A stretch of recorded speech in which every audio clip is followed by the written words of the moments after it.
The speaker was a plump woman who was talking to four boys, all with flaming red hair. Each of them was pushing a trunk like Harry's in front of them, and they had an owl. Heart hammering, Harry pushed his cart after them.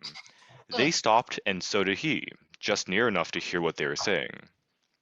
Now, what's the platform number? Said the boy's mother.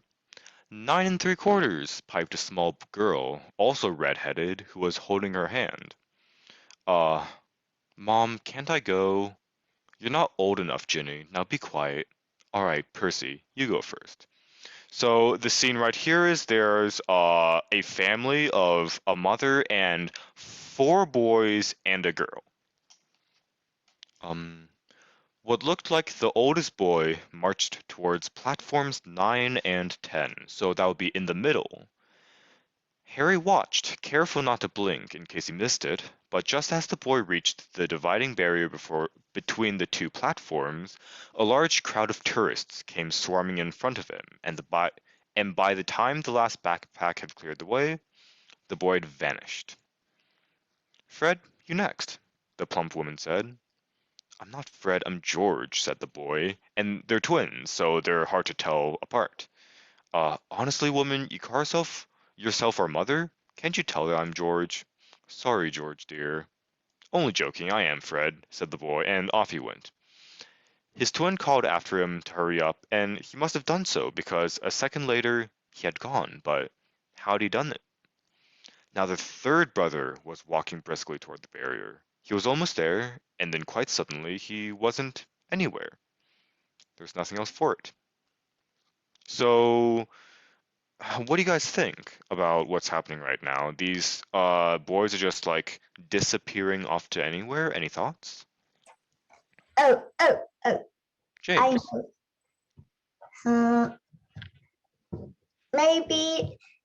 Oh, I know. They are gonna go to the train station, and the train station might be a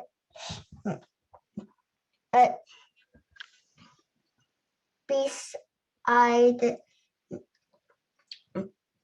a platform, not in the middle of platform 9 and platform 10. Well, yeah, they're at a train station, and these students, I guess, of Hogwarts are just walking between 9 and 10. So remember that, and I'll have someone else read. Anyone want to try? Chloe, go ahead. We're starting from da da da. Starting from here. Excuse me. Go ahead. Excuse me, Harry said to the plump woman. Hello, dear, she said. First time at Hogwarts? Ron knew too. She pointed at the last youngest of the son. He was tall, thin, and gangling, with freckles, big hand and feet, and a long nose. Yes, said Harry. The thing is, I don't know how to how to get onto the platform, she said kindly, and Harry nodded. Not to worry, she said. All you have to do is walk straight to the barrier between platform 9 and 10. Don't stop and don't be scared. You'll crash into it. That's very pointed. Back a bit, a bit of run if you're nervous. Now go on before Ron. Okay, said Harry. Pushed his trolley around and stared at the bear. It looked very solid. He started to walk forward. People jostled him to wait to the path forward. 9 and 10. Harry walked more quickly. He was going to smash right into that barrier. Then he would be in trouble. Leaning forward on his cross, he broke into a heavy run. The bear was coming nearer and nearer. He wouldn't be able to stop. The car was out of control. He was a foot away. He closed his eyes and ready for the crowd.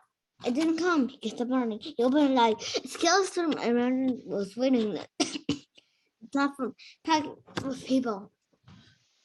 The sign overhead said Hogwarts Express, 11 o'clock. Harry looked behind him and saw a wharf on an archway where the berry had seen. With the word platform 9 3/4 on it, he had done it. All right, hold on. Thank you. That's really good reading. Like a lot of emotion and stuff. A lot just happened. Like, he's just tell me if this sounds right or wrong, but he's just like ran through a wall and he's now just in a different like train platform, I guess. There's more people, a steam engine, and he's at the Hogwarts Express. So, yeah, any thoughts about that? Okay. That's fine. If you guys don't want to talk, that's okay. A few words I want to go over. Do you guys have any questions about barrier? Is that a new word to you? Hmm. But barrier, that's just a like something that can stop you. So it'll be a wall. A wall would stop you. You can't run through a wall, except here because the wall here is special, I guess. Um, da, da. And also jostled. Do you guys have any questions about jostled? Um, so jostled, uh, a really important thing in reading is learning how to use context clues, how to like read a little bit of a sentence and the stuff around it, and you can use that to kind of figure out what a word you don't know means. He started to walk towards this barrier. People jostled him on their way to platforms 9 and 10. He started to walk more quickly. Um, yeah, no, that doesn't really give many clues to what jostled means. It just means to like bump him around. So like it's a pretty busy train station, right? So he's just going around, there's a bunch of people, maybe they're accidentally like bumping his shoulder, they're walking around, doing as people do. So that's what that means. And Scarlet. Does anyone have any guesses as to what Scarlet is? And if I ask any questions, you can raise your hand or just unmute to talk or put it in the chat. Color? Yeah, it's a color. Can you guess what color, or do you know? Similar to what color? It's kind of like a reddish and an orangish color. Yeah, it's like a brightish orange, brightish reddish orange, like you said. And wrought iron. That's a weird word. Anyone have any ideas? I think it's like this bridge-like thing, which is made of iron. Uh, archway. That's a good guess. An archway is like a gateway. It's just a like it's hard to explain. An open door almost, a passageway between two places. Uh, a bridge, you walk over a bridge. An archway, you walk under it. And then wrought iron. Anyone have any guesses as to what that one means? Wrought iron is just a type of metal. It's not too important to understanding what the book means, but it's just like a sort of black metal. It has its own vibe to it. Victorian architecture, if you know what that means. Just a lot of black metal, black fences and stuff like that.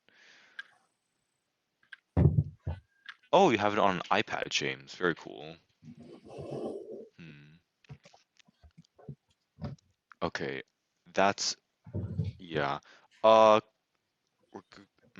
Chloe, do you want to read any more? I stopped you a bit soon, or do you want to hand it off to someone else? Read a little more. Sure. Where did you stop? Yep, right here. Smoke from the engine. Smoke from the engine drifted over. Oh, wait. over the heads of the chattering crowd.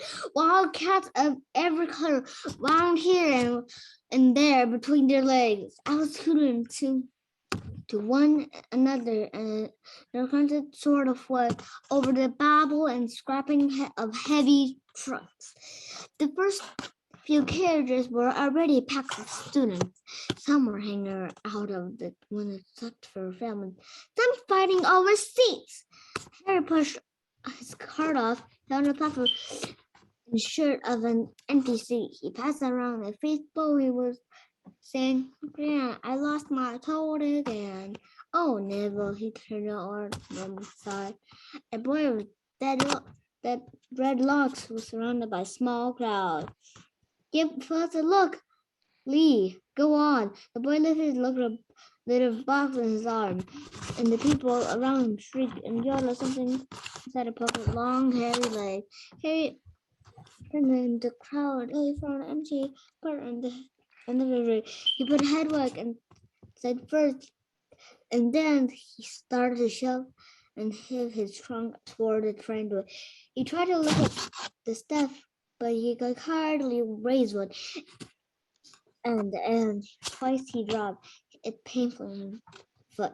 "What, want a hand?" It was one of the red-haired twins that he'd fallen for the barrel. "Oh, yes, please," Harry pleaded. "Oi, Fred, come here and help."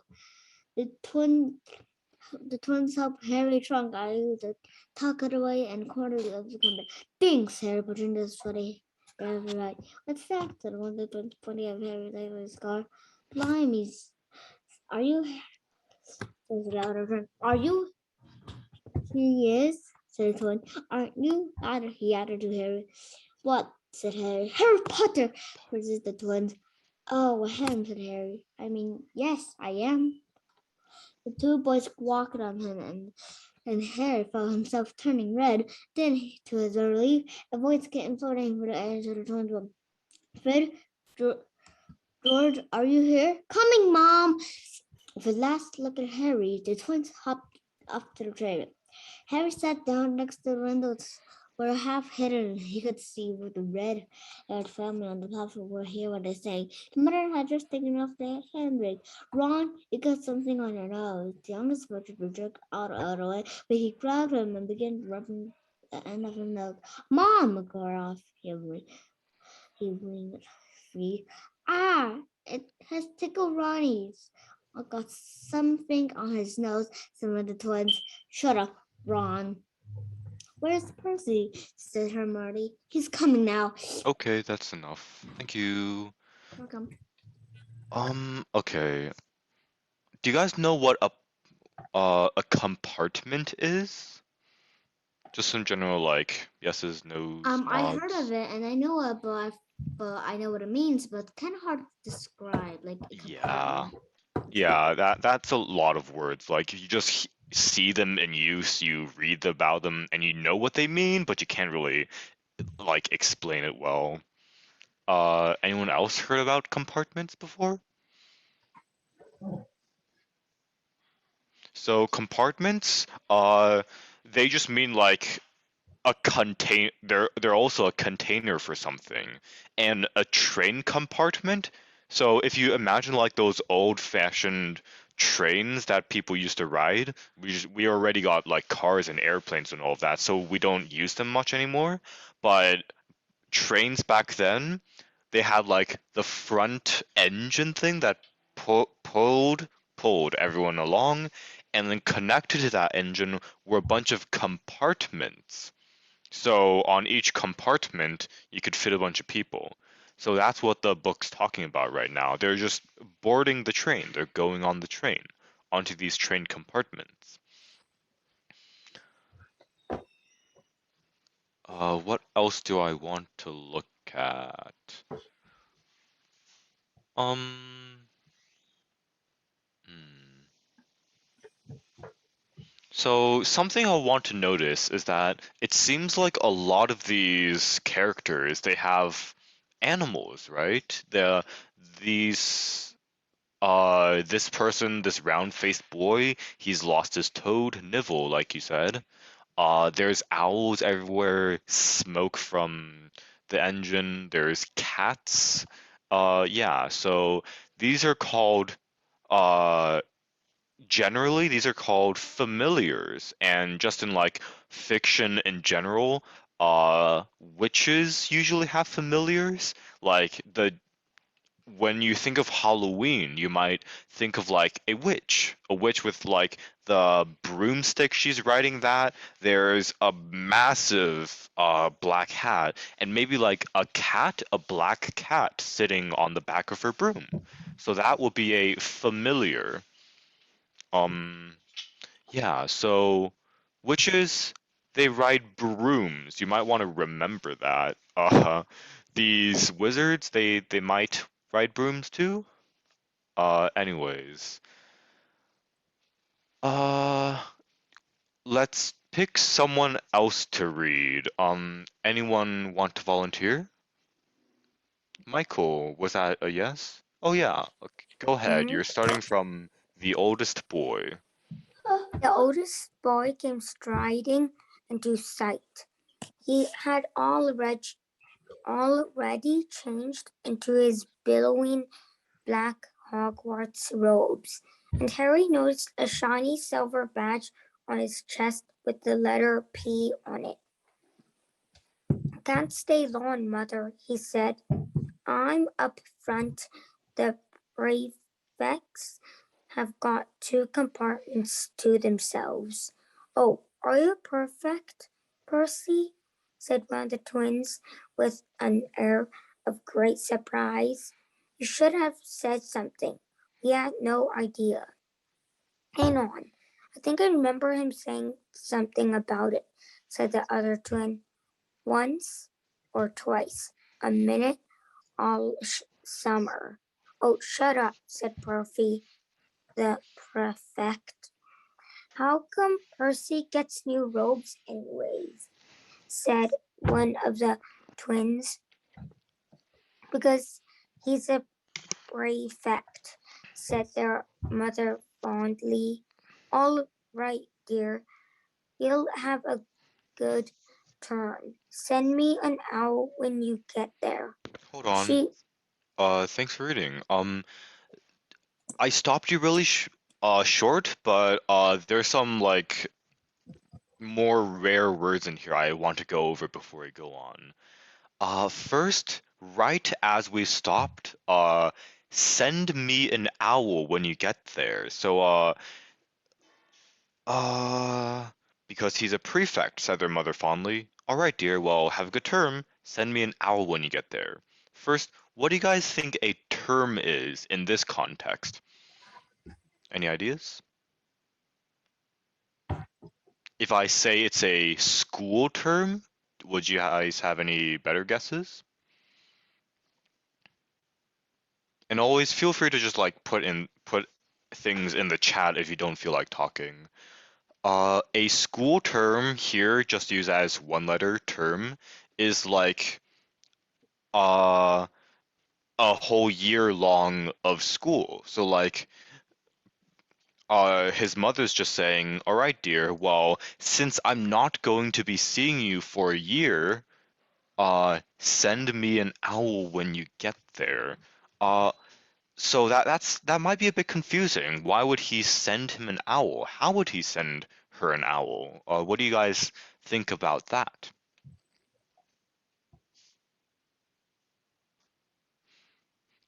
Have you guys heard of the ooh, a chat. Oh, okay, Michael, that's fine. Uh, you do you mean you have to leave at 8 o'clock? Do you have to leave in? Oh, at 8 o'clock. Uh, what time zone are you? 'Cause I'm Pacific time, so it's only 6:45 p.m. for me right now. So in how many minutes do you have to leave? 15-ish? uh 14 minutes. Oh, okay. Seven. I think we only go for that long anyways. It's reading club's 45 minutes from 6:15 to 7 Pacific time. So yeah, you should be good. Um, but anyways, have any of you heard about passenger pigeons? Oh, Chloe Yes, I has. have. Yes, Yeah. I have. Out of curiosity, where did you hear about them from? Well, my sister told me about them. They went extinct because humans kept killing them because they were like blocking the sky a lot. So they had to get rid of their species because they kept on blocking sky and blocking the beautiful sky. I haven't heard of that. Flying in like raids, covering the sky, like there are thousands and thousands of them. That's neat. Haven't heard of that before. Uh, the things I know about passenger pigeons, let me search that up for a like image. Passenger pigeon. These we used Humans used passenger pigeons to send messages. It was like old-timey mail. mail. I can't seem to find an image of like uh a passenger pigeon with a message on it, but basically you would train these pigeons to like carry letters for you really, really far away. And it's a cool bit of history. And that's kind of what he might mean by this. Send me an owl when you get there. Well, owl, maybe that's just this Hogwarts's own type of passenger pigeon. Instead of sending mail by pigeon, maybe they would send mail by owl. So there is that. And finally, prefect. That's you did pronounce it correctly, Michael. I heard you going between prefect and perfect. Yeah, it's not spelled wrong. This is prefect. So, this one you can kind of figure out through context clues, which is looking at the words around it. I'm gonna be honest, when I first read this book back in middle school, no idea what that meant. I kind of still don't, but using context clues, you can figure something out. So you read that these prefects have two compartments all to themselves, which and then you go on like, oh, are you a prefect? You should have said something. We had no idea. He's being sarcastic, guys. With an air of great surprise. He's being sarcastic. He's not actually surprised. We had no idea. He had a lot of idea. Like, look at this. He's saying Percy, the prefect, he said that he was a prefect once, twice, all summer. Um, so all of this like characterization, it just tells the reader that prefects are important. And that's all you really need to know right now for the story. Sorry for cutting you short, Michael. You can keep on going now. You stopped. You can keep on going at here, I think. She kissed Percy on the cheek and he left. Then she turned to the twins. Now you two, this year, you behave yourselves. If I get one more owl telling me you've blown up a toilet or blown up a toilet, you never blown up a toilet. Good idea though. Thanks, Mom. It's not funny. And luck for Ron. Don't worry. Echo Rodnikins is safe with us. Shut up, said Ron again. He was almost as tall as the twins already, and his nose was still pink where his mother had rubbed it. Hey, Mom, guess what? Guess who we just met on the train? Harry leaned back quickly so they couldn't see him looking. You know that black-haired boy who is near us in the station? Know who he is? Who? Harry Potter. Harry heard the little girl's voice. Oh, Mom. Can I go on the train and see him, Mom? Mom, please? You've already seen him, Guinea, and the poor boy isn't something you gonna go at in a zoo. Is he really, Fred? How do you know? Asked him. Saw his scar. It's really there, like lightning. Poor dear. No wonder he was alone. I wonder. He was ever so polite when he asked how to get on the platform. Never mind that. Do you think he remembers what you know who looks like? Their mother suddenly became very stern. I forbid you to ask him, Fred. No, don't you dare. As though he needs reminding of that on his first day at school. All right, keep your hair on. A whistle sounded. Hurry up, their mother said, and the three boys clambered onto the train. They leaned out of the window for her to kiss them goodbye, and their younger sister began to cry. Don't, Guinea, we'll send you loads of owls. We'll send you a Hogwarts toilet seat. George, only joking, Mom. The train began to move. Harry saw the boy's mother waving at their sister, half laughing, half crying, trying to keep up with the train until it gathered too much speed.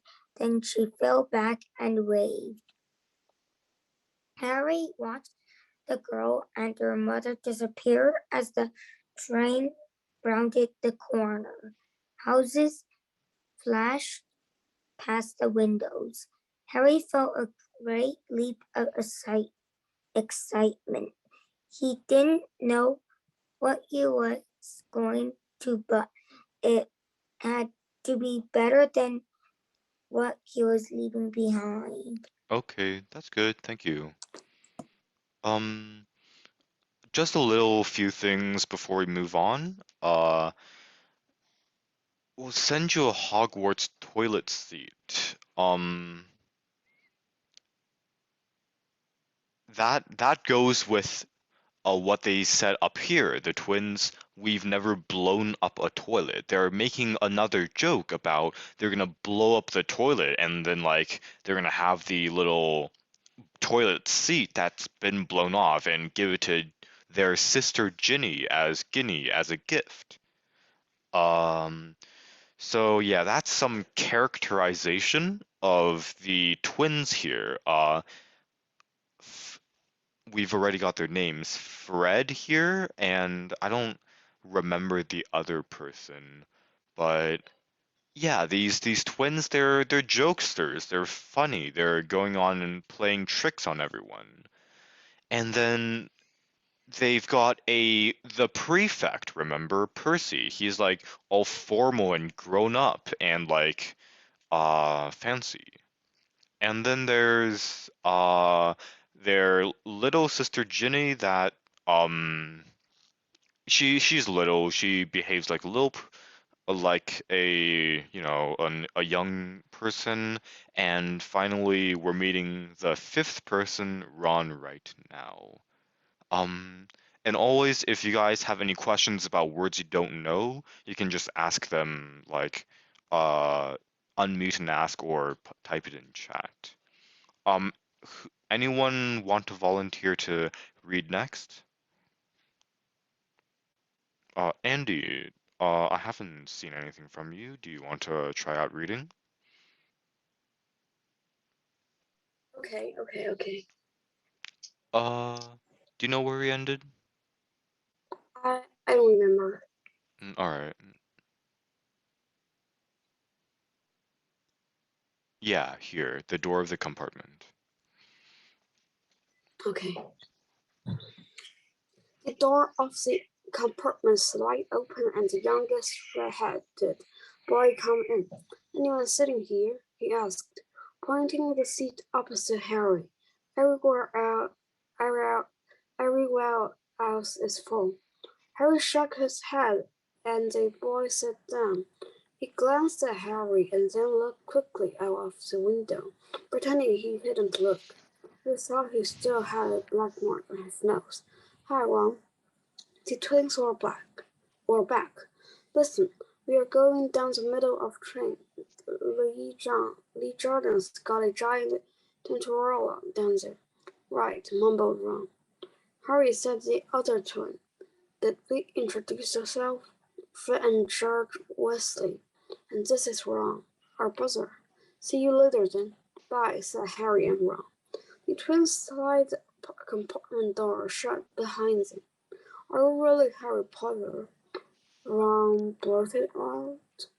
Harry nodded. Oh, well, I thought it might be one of the Fred and George's joke, said Ron. And have you really got, He pointed at Harry's forehead.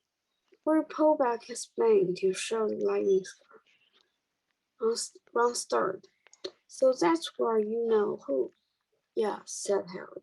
But I can't remember nothing, said Ron eagerly. Wow, I remember a lot of green light and nothing else. Wow, said Ron. He sat and stared at Harry for a few moments. Then, as though he had suddenly realized what he was doing, he looked quickly out the window again. Are all your family wizards? Asked Harry. We find Ron just as interesting as Ron finds him. Yes, I think so, said Ron. I think Mom's got a second cousin who Diagon Alley had talked about. I heard you went to live with muggles, said Ron. What are they like? Horrible, well, not all of them. My aunt and uncle and cousin are, so wish I had 3 wizard brothers. 5, said Ron. For some reason, he was looking gloomy. I'm the 6th in our family to go to Hogwarts. You could say I've got a lot to live up to. Bill and Charlie have already left. Bill was head boy, and Charlie was captain of Quidditch. Now Percy's perfect. Fred and George mess around a lot, but they still get really good marks, and everyone thinks they're really funny. Everyone expects me to do as well as the others. But if I do, it's no big deal, because they did it first. You never get anything new either. With 5 brothers, I've got Bill's a rose, Charlie's a wand, and Percy's a rat. Ron reached inside his jacket and pulled out a fat gray rat, which was asleep. His name is Stubborn, and he is useless. He hardly ever wakes up. Percy got an owl from my dad for being made a part, but they couldn't owl. I got Scabbers instead. Ron's eyes went pink. He seemed to think he'd think too much, because he went back to stare out of the window. Harry didn't think there was anything wrong with not being able to afford an owl. After all, he never had any money in his life until a month ago, and he told Ron so, all about having to wear Dudley's old clothes and never getting proper birthday presents. This seemed to cheer Ron up. All right, that's a good stopping point. Thanks for reading. Just a final few things before we end. Um, okay, so we already got some characterization that explains how the characters of the other 4 boys, 4 siblings are. We've got a young Ginny, we've got the 2 goofy, joking brothers, we've got the prefect, Percy, and we have now this shy boy, Ron, who has to like live up to a lot of his family's expectations. He's got like a really successful family, a graduated Bill, Charlie, that were head boy and captain of this, I guess this is a sport, Quidditch. Prefect Percy, and we've already established how prefects are like important. And Fred and George they mess around a lot, but they still get good marks and they're funny. Uh, Good marks. Does anyone know what that means? Uh, so this book is like written taking place in England, so they got some like fancy vocabulary that we don't really use much in America. Marks is just grades. They still get really good grades. So yeah, and then he goes on about how uh he has to live up to expectations and he's never got anything new. He's got all this hand-me-down stuff. Old robes, wands, rat, and yeah. Um, all right. Any questions before we sign off for the day? Chloe puts up an X for no, I think.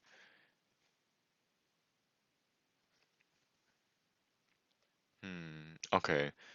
Uh, Anyone want to make any guesses as to what's going to happen later in the story?